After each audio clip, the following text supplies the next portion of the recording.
What's going on, guys? Welcome back to the channel. My name's Casey and Mark's Jeep is back in the garage, and today we are going to be wiring up a whole bunch of KC HiLites Cyclones to get some rock lights installed on Mark's Jeep. We have their 6 Cyclone kit here with harness and switches and bus bar and a couple brackets, everything you need to get going and get this installed on well, the brackets work really well. The factory Jeep, we're going to make a couple of modifications, and we're going to be attaching some to some magnets.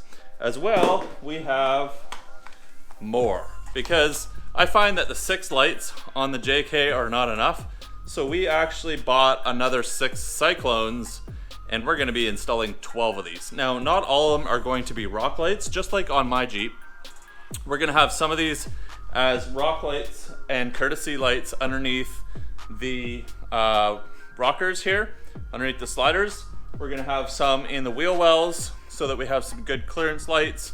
As well, we're going to hook some of these up to the back so that we have reverse lights. Or we're going to tie these into the reverse light circuit so that they can be activated when Mark puts his Jeep into reverse, just like I have set up on mine, which adds these are just really good flexible lights for where you can mount them and install them, and then you have really good backup lighting, which isn't ridiculously bright and blinding people behind you, but it really illuminates the area really well. We went with the just the clear lens versions. These come in a lot of different colors, and as well they do come in like a diffused look, but I find these clear ones put out really good light and make for both good rock lights and reverse lights. So we're going to be wiring up the harness, and then we're going to also be adding some 3-position on-off on switches so that we can have our reverse lights, as well as the lights underneath the sliders come on when you open the doors. The reverse lights will come on when you go into reverse, but then that other position on the switch will let us turn them on manually if we want to have them on when we're not in reverse or with the doors open. So let's get started on this install. We're just figuring out what we want to get started with. Now, the way that this setup works is KC provides you with a bus bar. Now, this is actually just a Blue Sea Systems bus bar that you could purchase on your own if you didn't want to buy their wiring harness and you just wanted to buy Cyclones. I think these are about 20 bucks on Amazon. I'll put some links to pretty much everything we're going to use in today's video down in the description. So basically, the bus bar gets mounted under your engine bay, and you run your positive terminal to your switch, and then back from the switch to the bus bar. The reason why they don't include a relay is these Cyclones are very low amperage. They're about 0.3 amps each. So if you are wiring 6 up to this, you're talking about less than 2 amps.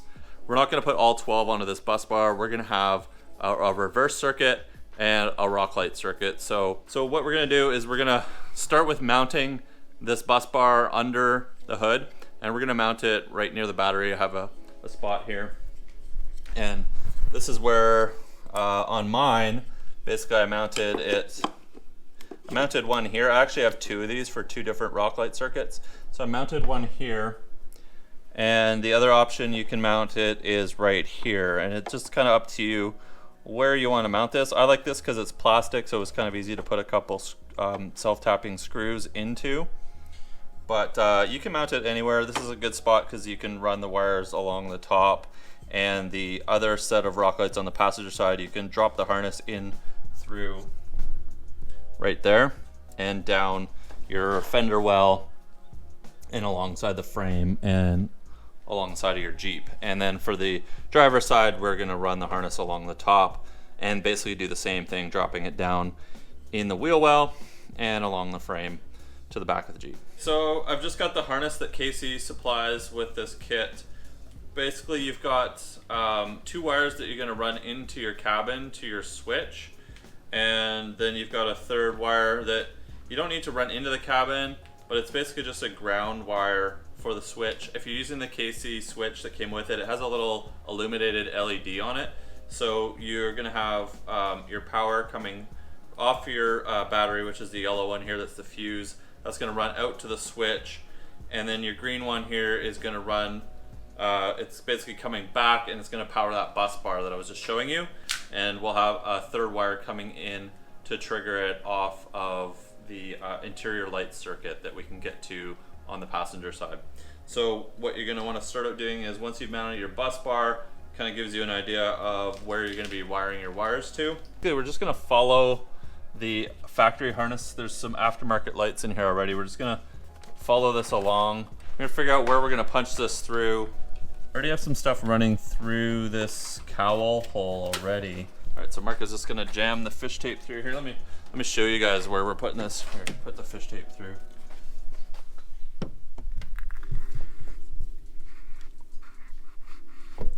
So you can see there's just a hole that basically goes through underneath the cowl, and you can see where the fish tape is coming through on this side. Got our wires taped up to the fish tape. Now, it isn't a perfect straight shot through the cowl. There's a little bit of sort of like a little maze. So we want to go slow, make sure your wires are taped on really well, and we're kind of gonna just pull and push it from both sides. We've probably got about 3 or 4 feet in the cabin, and this is just gonna give us lots of extra slack so that we can decide where we're gonna mount these switches and not have too short of a wire. We're just gonna use our fish tape and run it down into the front fender, and we're just gonna tape our wire to the fish tape and very carefully pull it back up through the route that we've created here and up into the engine bay. So after looking at some of the lengths of the harness that comes in the rock light kit, this connector here needs to get down to the first rock light in the slider. So we're just gonna pull this off and move it over here to the passenger side of the battery compartment. And that's gonna give us the length we need to get this harness down to where we wanna have the first rock light in the slider. Now with the extra length that we have, we can feed this harness down along the frame rail, and we'll get underneath the Jeep, and we're just gonna zip tie this off along the frame rail once we get it into the location we want for the 2 rock lights. This is gonna be for our 2 courtesy lights or puddle lights, and they'll be mounted in the sliders, casting a nice bit of light when you unlock the Jeep or open the doors, or you can turn them on manually with that 3-way toggle switch we're setting up. So this is where it will be a little bit different depending on what accessories you have on your Jeep. We've got the LOD sliders on here, so we're just going to route it over the stanchions that are connected to the frame. Depending on what you have, you may have to come up with slightly different routing options for this wire to get it to the 2 spots you want it for the rock lights. But you can see that it's pretty much routed along the frame for the most part, and then we'll zip tie it in so it's secure later. So for these rock lights, because Mark has these great round openings in the bottom of the sliders, we're going to mount them to the top side of the slider pointing down, and we're just going to use a couple zip ties to hold them in place. I think that should be fine for now. We may look at welding on a couple brackets later, but this is going to cast it out on a really nice angle away from the Jeep and just give awesome illumination for the sides of it.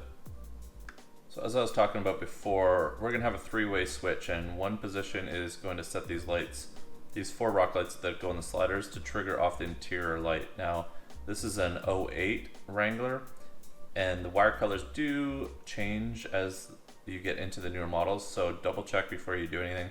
But we just pulled apart the harness here on the passenger side, and what we're looking for is the wire that's yellow with a white stripe. Now be careful, there is a white wire with a yellow stripe, you want to avoid that one. This one is all yellow with a single white stripe, and I'm just going to basically cut that, and then we're going to solder into place a wire that we're going to run off to trigger the 4 Cyclones. So There shouldn't be any additional load onto the circuit. If you replace your interior lights with some LED lights from the incandescent lights, that's going to take quite a bit of amperage off of the circuit.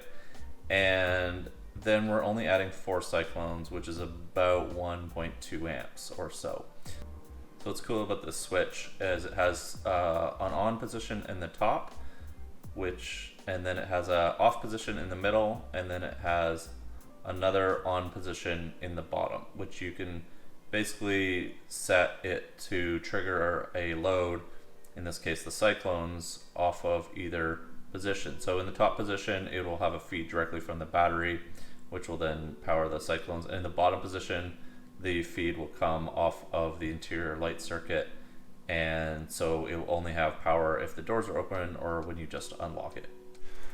Okay, we are just working on wiring up Mark's reverse lights here today.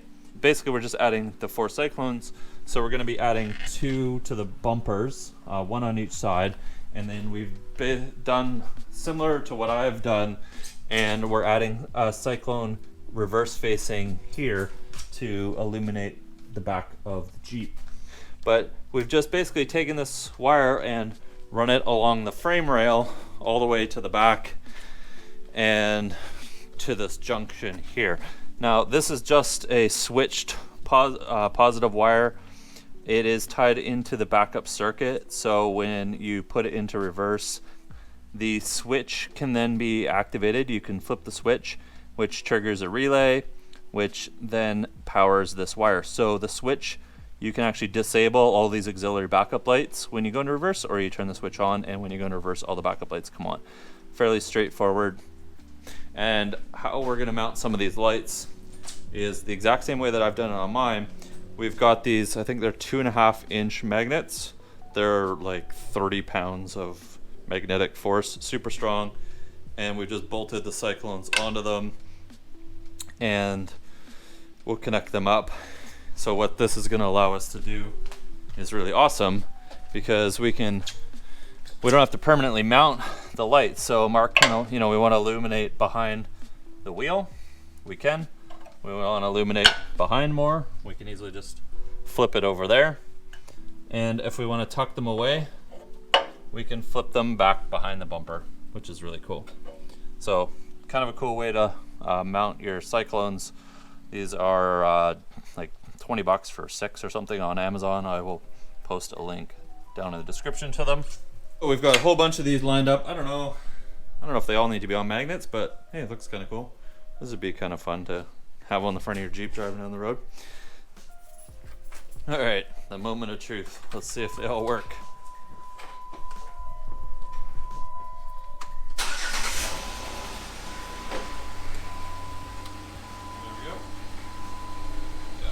One here working.